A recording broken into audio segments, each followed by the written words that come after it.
Woman facing a lawsuit for leaving a negative Yelp review about a mid-state doctor can breathe a sigh of relief tonight. News Channel 5's Matthew Torres explains the recent development that can help people in a similar situation. I think this is going to end quickly, and I think Ms. Beavers is going to prevail in full. And eventually she did prevail, weeks after Kelly Beaver spoke to News Channel 5 about a $25,000 lawsuit accusing her of defamation and libel over this bad Yelp review. That lawsuit has since been dropped. Her attorney sending this notice of how the person suing her, Dr. Kavir Nandagam of Nandagam Neurology, voluntarily dismissed the case.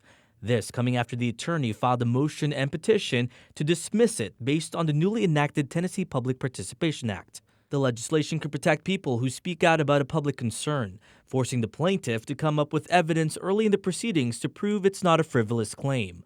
Attorney Daniel Horwitz says not only did the lawsuit lack merit, but also was used as a scare tactic against his client, who had a bad experience during her father's doctor's appointment. I would encourage people not to self-censor just because they're afraid of a bogus lawsuit being filed. We all lose if people withhold legitimate criticism of individuals or businesses or public figures just because they're afraid of being on the receiving end of a bogus lawsuit. So far, there's no way of keeping track how many lawsuits have dropped ever since this law took effect in July. But the attorney says with how costly it can get for plaintiffs if they lose a case, it has been a good deterrent. From his own experience alone, he says the number of what he calls bogus lawsuits has gone down. Reporting in Nashville, I'm Matthew Torres, News Channel 5.